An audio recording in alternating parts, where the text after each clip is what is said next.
আসসালামু আলাইকুম রহমতুল্লাহ বারাকাতুহ। আজকে আড্ডা বসলাম জনাব আব্দুল মালেক ভাইয়ের সাথে, যাকে মালেক ভাই হিসেবে সবাই জানে।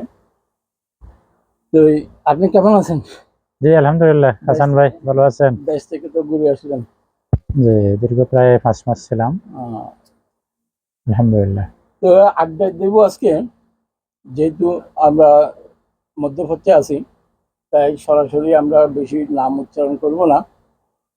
আমরা যদি বলি বি বা জের মাঝে, এখন আমরা যেটা দেখতেছি দেশে, আপনি দেশ থেকে ঘুরে আসছেন, যেই যে ইয়েটা সংগঠনটা যেভাবে আন্দোলনে যাচ্ছে 5 দফা দাবি নিয়ে, এইটাতে আপনি কি মনে করেন কতটুকু সফলতা অর্জন করতে পারবে? না, এখানে 5 দফা আন্দোলনের যে প্রেক্ষাপট এবং যে দফাগুলো, আমি ব্যক্তিগতভাবে মনে করি এগুলো আসলে আন্দোলনের বিষয় ছিল না। এগুলো আমাদের জাতীয় পর্যায়ের একটা ঐক্যমত্য প্রয়োজন ছিল। কারণ এগুলোর উপর নির্ভর করতেছে আগামী এই জাতীয় নির্বাচনের প্রেক্ষাপটটা কি ধরনের হবে, জাতীয় ঐক্য কিভাবে হবে, জাতীয় রূপরেখা কিভাবে হবে। এই সমস্ত বিষয়গুলো এই 5 দফা বিষয়ের উপরে নির্ভরশীল। সেজন্য আমি ব্যক্তিগতভাবে মনে করি একজন রাজনৈতিক সচেতন কর্মী হিসাবে এই দলমত নির্বিশেষে প্রত্যেকের এই বিষয়গুলো নিয়ে ঐক্যমত হওয়ার প্রয়োজন ছিল।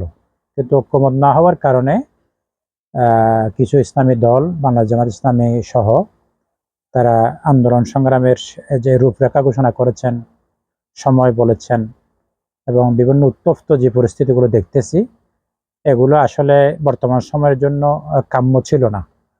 যে রক্তের স্রোত বেয়ে জুলাই আন্দোলনের মাধ্যমে নতুন একটা প্রেক্ষাপট আমরা পেয়েছি, বাংলাদেশ পেয়েছে, এটাকে ধরে রাখার জন্য এই সমস্ত বিষয়ে আমাদের একটা জাতীয় ঐক্য গড়ে তোলা প্রয়োজন ছিল। আমরা দেখতে পাচ্ছি যে আপনার সামনে যেই নির্বাচনের তারিখ নিয়ে, নির্বাচন দ্রুত নিয়ে যে একটা দল বা বিএনপি, তারা এগিয়ে যাচ্ছে, সেখানে কি এটা বাধা না? না, এটা বাধা না। বাধা না এই জন্য, কারণ বিপ্লব পরবর্তী 3টা বিষয়কে সামনে রেখে এই আপনার যে ইন্টারিম গভর্নমেন্ট এটা সৃষ্টি করা হয়েছিল, তার মধ্যে অন্যতম হচ্ছে রিফর্ম, সংস্কার, দ্বিতীয় হচ্ছে বিচার, তৃতীয় হচ্ছে নির্বাচন। এই ব্যাপারে আমাদের জাতীয় ঐক্যমত, এটার ভিত্তিতেই ইন্টারিম গভর্নমেন্ট কাজ করছে। কিন্তু আপনি যদি লক্ষ্য করেন, দেখবেন যে রিফর্মের যে বিষয়গুলো আজকে প্রায় 8-10 মাস পর্যন্ত যে বিষয়গুলো নিয়ে কথা হয়েছে ঐক্যমত কমিশনের মাধ্যমে, এই বিষয়গুলো যে জাতীয় জুলাই সনদ, এটা যদি বাস্তবায়ন না হয়, এটা যদি আইনি ভিত্তি না পায়, তাহলে রিফর্মের যে কাজটা, সংস্কারের কাজটা পূর্ণাঙ্গতা পেল না। 2 নম্বর হচ্ছে যারা অপরাধ করেছে, মানুষ হত্যা করেছে, গণহত্যা করেছে, তাদের দৃশ্যমান কোনো বিচার আমাদের সামনে এখনো পর্যন্ত আসে নাই। তাহলে আমার কিসের ভিত্তিতে আমাদের যে নির্বাচনের জন্য আমরা কিসের ভিত্তিতে আমরা সামনে অগ্রসর হব, এবং এটা বাস্তবতার মাধ্যমে ওই 2টা কাজ যদি আমরা রেখে যাই, এই কাজগুলো কিভাবে পূর্ণাঙ্গ হবে? আমরা আমরা যতটুকু জানি যে ইন্টারনিং গভর্নমেন্ট বা অন্তর্বর্তীকালীন সরকার, তারা সংবিধান মোতাবেক শপথ নিয়েছেন এবং সংবিধান মোতাবেক চলবেন বলছেন। যেহেতু আহ, বিজ্ঞ আইনজীবীগণ এবং প্রবীণ রাজনৈতিক বলতেছেন যে গণভোট বর্তমান সংবিধান বৈধ না, সংবিধানের স্বীকৃতি নাই, তাহলে এর জন্য দরকার হচ্ছে নির্বাচন। তো এখন যেটা আপনার সংবিধানে নাই, যেটা কিভাবে আপনার প্রয়োগ করবেন? সংবিধান তো আপনি বিপ্লবী কোনো সরকার গঠন করেন নাই। আপনারা প্রত্যেকটি রাজনৈতিক দলে আহ, সংবিধানের উপরে শপথ নিয়েছেন, যেটা সংবিধানে নাই সেটা আপনি কিভাবে কার্যকর করবেন? এবং নভেম্বর, যেটা বলা হচ্ছে রানিং মাস, এই রানিং মাসের ভিতরে কিভাবে নির্বাচন দেওয়া যায়? এটা কি দূরদর্শিতা নয় যে বিএনপি দ্রুত নির্বাচন চাচ্ছে, তাদেরকে ঠেকানোর জন্য? যে এটা একটা পরিকল্পনা নয় কি, যে না, নির্বাচন পিছিয়ে যাক? না না, নির্বাচন পেছানোর ব্যাপারে কারো কোনো ধরনের চিন্তাও নাই। নির্বাচন পেছানোর কোনো ধরনের সুযোগ আছে বলেও আমি ব্যক্তিগতভাবে মনে করি না। না, যে এখানে এখানে আপনার এই সংবিধানের যে বিষয়টা এসেছে, এটা একটা হাস্যকর।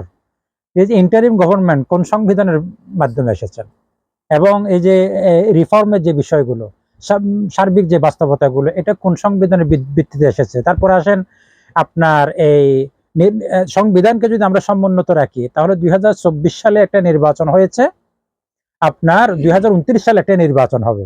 এখানে মাঝখানে নির্বাচন করা তো কোনো ধরনের সুযোগই নেই, আমি আপনাকে একটু এটা অসাংবিধানিক। আমি আপনাকে একটু স্মরণ করিয়ে দিই, যেহেতু আপনি অসাংবিধানিক বলছেন, যেহেতু 1990 সাল যখন এরশাদ সরকার 6 ডিসেম্বর পদত্যাগ করেন, তখনই দেশের সংকটময়কালীন সুপ্রিম কোর্ট ফুল বেঞ্চ থেকে রায় নিয়ে তখনই এরকম একটা অন্তর্বর্তী বা ইন্টারনিং গভর্নমেন্ট তৈরি করছিলেন, যার প্রধান ছিলেন বিচারপতি শাহাবুদ্দিন সাহেব।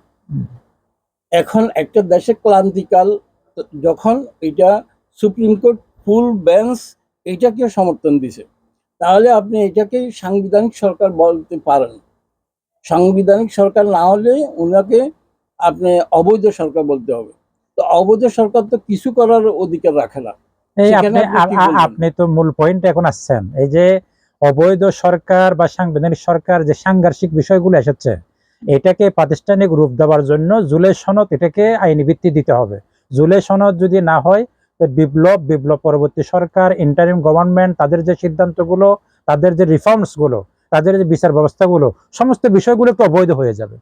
আর এখানে আগে আপনার আইনি ভিত্তিটার যদি ভিত্তিটা তৈরি হয়, তারপরে আপনার এরপরে আপনার নির্বাচন হোক, অন্যান্য আদার্স যেগুলো হবে, সমস্ত কিছু আইনি একটা ভিত্তি পাবে।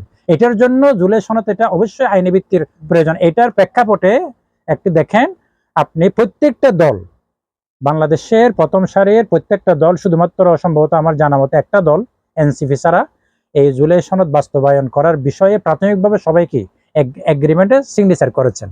এখন গণভোটের মূল বিষয়টা হচ্ছে ওই জুলাই সনদকে স্বীকৃতি দেওয়া।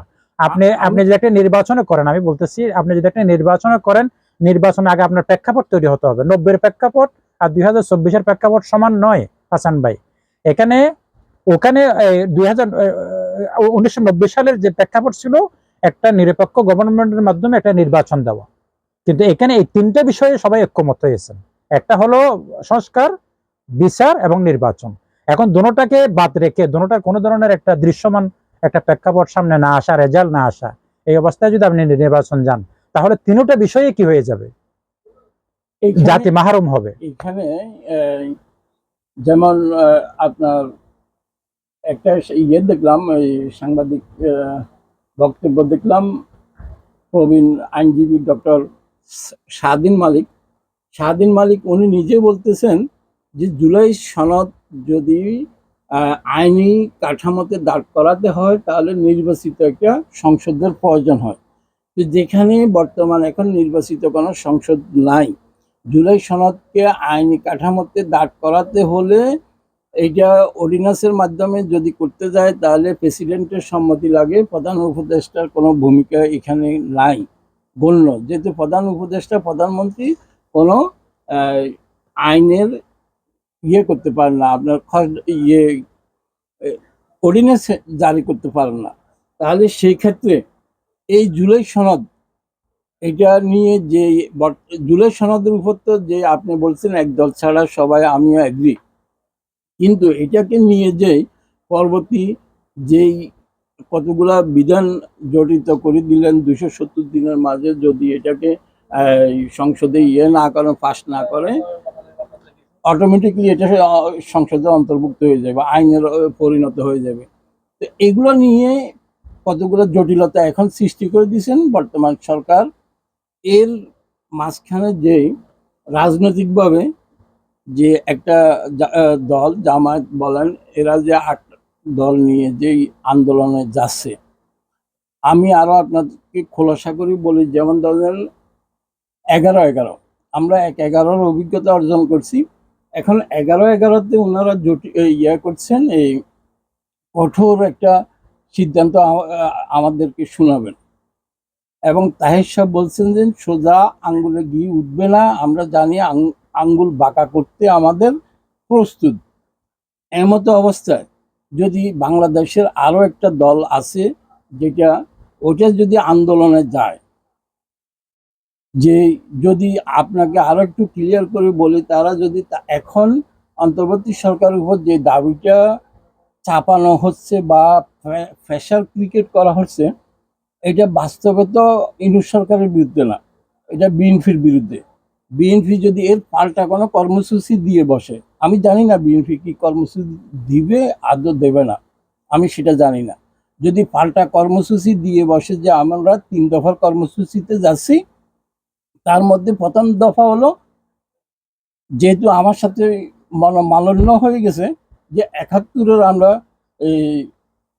এই যারা পরাজিত শক্তি তাদের বিচার চাই, তাহলে বাংলাদেশ কোন দিকে যাই দাঁড়াবে, কোথায় গিয়ে দাঁড়াবে?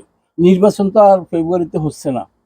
যদি 11-তে যদি জটিল কোনো কর্মসূচি ঘোষণা করে জামাত ইসলাম, তাহলে তার পাল্টা কর্মসূচি যদি বিএনপি দেয়, আমি জানি না দেবে কিনা, আমার আপনার সাথে আড্ডায় বলতেছি, যদি এরকম কিছু দেয় তাহলে ফেব্রুয়ারিতে তো নির্বাচন হবে না, সেটা কোথায় গিয়ে দাঁড়াবে আপনি কি মনে করেন? না, এখানে পাল্টা কর্মসূচি অবশ্যই দিতে পারে, কিন্তু যৌক্তিক কর্মসূচি এখানে আসতে হবে। আপনি এখানে 71-এর বিষয়টা নিয়ে এসেছেন, এটা তো একটা লম্বা ডিসকাশনের বিষয়। আমি মনে করি 71 বাংলাদেশে দাফন হয়ে গেছে।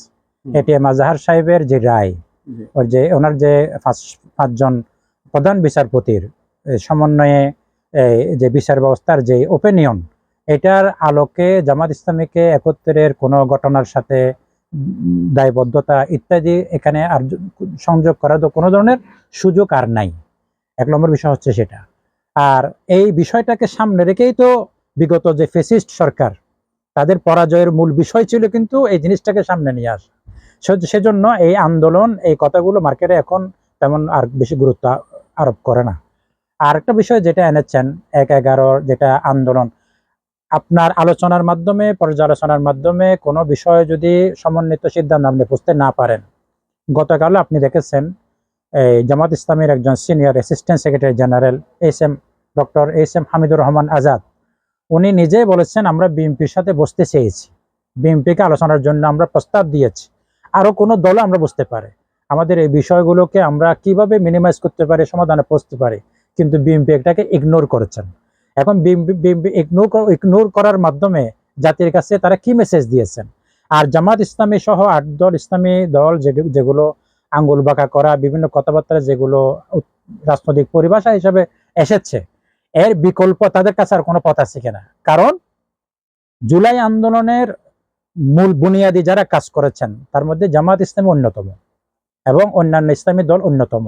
এই জুলাই সনদের আইনি ভিত্তি যদি না হয়, আপনি লক্ষ্য করেছেন কিছুদিন আগে জামাত বিএনপির একজন স্থায়ী কমিটির মেম্বার, এই মেজর, ওনার নামটা আমার হাফিজ আহমেদ অথবা হাফিজ উদ্দিন সাহেব, উনি নির্দ্বিধায় বলেছেন জুলাই সনদ বলতে কিচ্ছু নাই, এগুলো আমরা রাখবো না, জুলাই সনদের কোনো ধরনের প্রয়োজনীয়তা আমাদের কাছে নাই। যারা নির্বাচন হবার আগে জুলাই সনদকে অস্বীকার করতেছে, তাদের মাধ্যমে জুলাই সনদ বাস্তবায়ন হওয়া সম্ভব? এই যে বক্তব্যগুলো, বিবৃতিগুলো তাদের সিনিয়র লিডারদের পক্ষ থেকে আসার কারণে ইসলামী দলের তাদের আসলে রাতের ঘুম হারাম হয়ে গেছে। তারা মনে করতেছে আল্লাহ না করুক, আমি শেষ করি, আল্লাহ না করুক, তারা যদি বিজয়ী হয়ে আসে, তারা যদি এই জুলাই সনদের ব্যাপারে কোনো ধরনের ইন্ডেমনিটি না দেয়, তাদের বাস্তবায়নের কোনো পদক্ষেপ না নেয়, তাহলে যে বিগত আন্দোলন সংগ্রাম রক্ত দেওয়া সমস্ত কিছুর জন্য তারা দায়বদ্ধ থাকবে। এই বিষয়গুলোকে সামনে রেখেই মূলত এই এই জুলাই সনদের আইনি ভিত্তির জন্য 2টা বিষয় আপনারা আলোচনার মধ্যে এনেছেন। আইনি ভিত্তির জন্য 2টা বিষয়, একটা হলো নির্বাহী আদেশ আর একটা হলো গণভোট। বাংলাদেশে এরকম না যে গণভোট কোনোদিন হয় নাই। আর একটা অবাস্তব প্রস্তাব বিএনপির পক্ষ থেকে এসেছে, সেটা হচ্ছে একই দিনে কি হবে, নির্বাচন হবে। একই দিনে তো নির্বাচন হওয়ার কোনো ধরনের সুযোগ নাই, এখানে জাতীয় নির্বাচন, এটা জাতীয় ইস্যু, আর এই গণভোট এটা একটা জাতীয় ইস্যু। গণভোটে নির্ধারিত হবে নির্বাচনের বিষয়টা, গণভোট যদি আগে না হয় তাহলে এটা একটা ব্যত্যয় ঘটবে। 2 নম্বর ব্যত্যয় ঘটবে, বাংলাদেশের নাগরিকদের ভোট আদায়ের জন্য ওই সময়টা হলো বাজেট, এই সময়ের মধ্যে আপনি 2টা ভোট কোনোভাবেই নেবার কোনো সুযোগ নেই। আপনার দিলারা খাতুন না দিলারা বেগম রাষ্ট্রবিজ্ঞানী, বাংলাদেশের নাম করা, কয়েকদিন আগে একটা বক্তব্য দিয়েছেন যে এটা একটা অবাস্তব কল্পনা, একই দিনে দুটোটা ভোট হবে। তো সেজন্য জাতির স্বার্থে বর্তমান যে প্রেক্ষাপট, জামাত ইসলামী সহ তারা যে দাবিগুলো নিয়ে ময়দানে তারা আন্দোলন করতেছে, আমি মনে করছি এটা যৌক্তিক। আমি শুরুতেই বলেছি এগুলোর মধ্যে জাতীয় ঐক্যমত প্রয়োজন ছিল, এটা বিএনপির জন্য প্রয়োজন ছিল। বিএনপির এই যে একটা ক্যারিয়ার, বিএনপির যে একটা গণভিত্তি, এটার জন্য আমি মনে করি এটা তাদের জন্য একটা প্রয়োজন ছিল। ভ্রাতৃত্বপূর্ণ পরিবেশে আলোচনার মাধ্যমে ইয়া করা যায়। এখন জামাতের পক্ষ থেকে যে প্রস্তাবনা দেওয়া হয়েছে, কথা তো বলা যায়, আমি এগ্রি করবো, ইগনোর করবো পরে, কিন্তু আলোচনার প্রস্তাব যদি আসে, আমার মনে হয় এই যে পরিবেশটা গোলাটে যে পরিবেশটা গড়ে উঠেছে, এই পরিবেশটা কাটিয়ে উঠবে এবং নির্দিষ্ট সময়ে নির্বাচন হবে ইনশাআল্লাহ। আর নির্বাচনের যে প্রস্তুতি আছে, এই প্রস্তুতির মধ্যে নভেম্বরে নির্বাচন করা এটা কোনো খুব কঠিন বিষয় না।